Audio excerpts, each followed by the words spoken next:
Vacation season is on upon us here. Is it an expense to take a vacation or is it an investment? That's the debate that we'll have on today's episode of Friends Talk Financial Planning.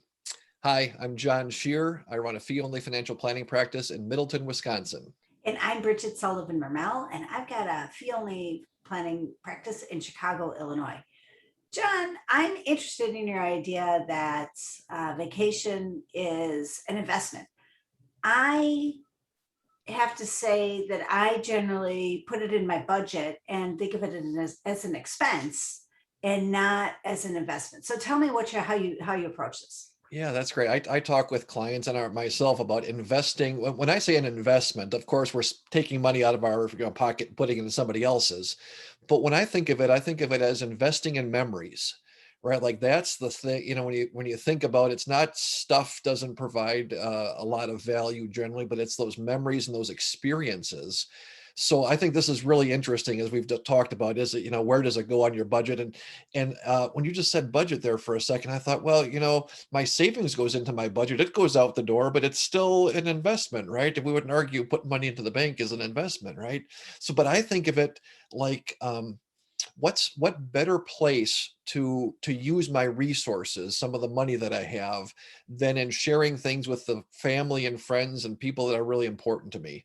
And it's interesting. I just took a trip with my dad and my brother up to play golf at this really nice resort, and as it happened, it was not cheap. It was pretty big expense from that standpoint.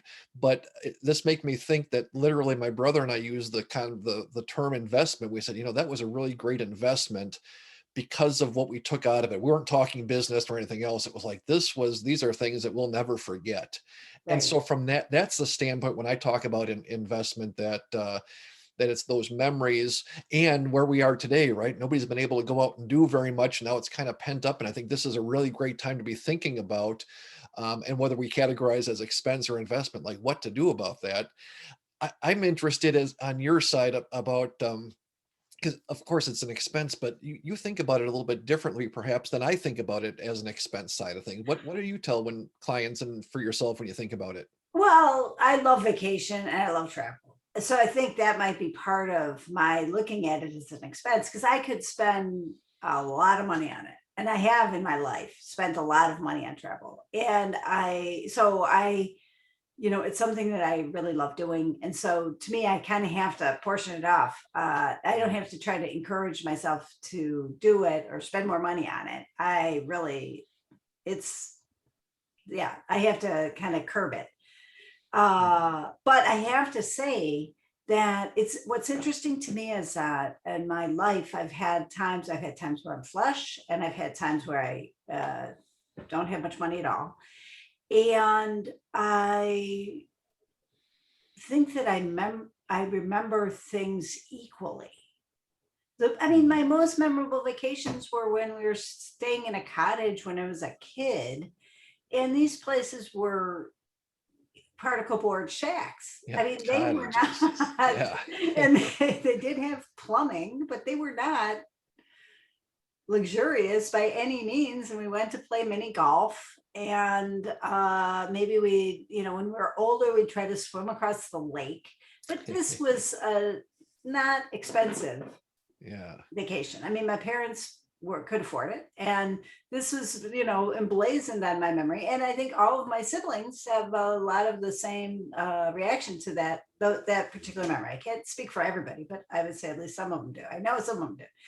So those were something that my parents did, and they were inexpensive. So, and I've had other experiences that camping is just fine with me, and it's Yeah. inexpensive, and not. But again, I like expensive vacations too. I recently got the experience of a good view, which I hadn't had before, because I don't really care. But it was nice. I have to say, Yeah. I liked it.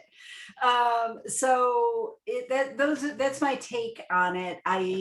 So for me to call it a expense, I have done it so inexpensively in my life that it barely costs any more than my regular living expenses. And Yeah. I think that's a possibility. And you can still get out of town, get your head out of the usual game that you're in and enjoy it with the people that are important to you. That's one of the things that I was really struck by with when you were talking, John, was how intertwined your relationships are with your sense of investment and money. And you really Mm. think about, oh, if I spend money on a vacation, I'm really investing in my relationship with people. Yeah. Yeah. No, yeah, and that's having meaning for the money, right? Right. It's really important to me. There's a couple of things thanks for sharing that I wanted to unpack. Just there's two things. One is that idea, and I had not thought about it. It can be a slippery slope, right? As far as I can, pack some money into a vacation. There's nice things that's just for this short period of time, sort of treating yourself that you do need to monitor. I can see that from the expense standpoint, that it can't be a free for all, right? It's a dangerous precedent to perhaps set for yourself. That I thought was really useful. And then the other thing was that um, the amount that you spend is not correlated necessarily to that investment side, as I think about it, from your return on that experience. Unlike if you put a certain amount of money into it, a traditional investment, it goes up 10%. Well, if you put more money into it, you make more, right? Like, okay, the more you spend, the more you get, or the more you invest, the more you get. And vacations are not that. The more you spend, the more you get necessarily, right? And so that's a really great point on that. And I guess on my side, when I say investing, in some fashions, don't be afraid to consider spending more, but then you've got to be mindful of that. It's not spending more. It's not a direct relationship, right? I think that's a really important takeaway to think about with that. It's as we're thinking back on some of these memories, I've got another trip coming up, and it's going to be an inexpensive driving around and seeing some sights. And the other thing that strikes me about this whole idea, as I think about it from an investment in vacation, is that the anticipation of going on the trip doesn't cost anything, right?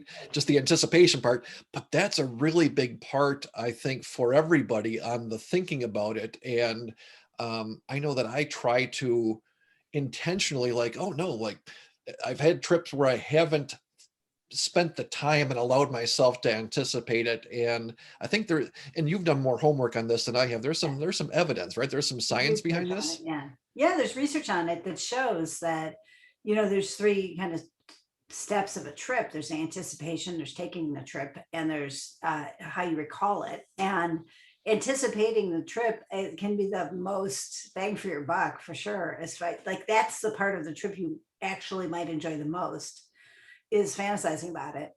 Yeah, So yeah, why not, take advantage of that? That's great. If that's like research says, like thinking about it ahead of time is the most fun, because once you're actually in the trip, you'll, things come up, or you might be tired, or things aren't going like you want them to. And then after the fact, you move on to something else. So that's why anticipating it, I think it's all perfect in your anticipation. So yeah, might yeah. as well enjoy it. That's what I tell people. Yeah, that's great. Well, from a financial planning standpoint, maybe to wrap things up, is to think about, I guess, and as I hear this, we can think about it in two different ways. It's taking a vacation this summer, as we can go back out and move around again. It's an expense I mean, you got to spend money on it, right? And be mindful of how much you spend, because there's not a direct return on investment. But you can also think of it as an investment in your relationships and in your mental health, and the things that are important to you. So you can look at it from both sides. And then the other takeaway that I have from is you know eh, let yourself anticipate and think about it, and that fantasize about what it's going to be like, because that's not just something, but it's really part of the fun. Right. Yeah. Exactly. So to wrap it up, there's two things we want to make sure to say. One is we're both members of ACP, or the Alliance of Comprehensive Planners, which is a not-for-profit group of planners that operate all over the country, and all of us share a lot of the same values and ideas. And the website is acplanners.org. And then, as always, make sure that you subscribe to Friends Talk Financial Planning. Subscribing helps other people find us and find this branch of holistic financial planning. So thanks for the All conversation, Bridget. With right. that, Thanks, let's wrap John. up. Have a great vacation. Alrighty. Bye-bye.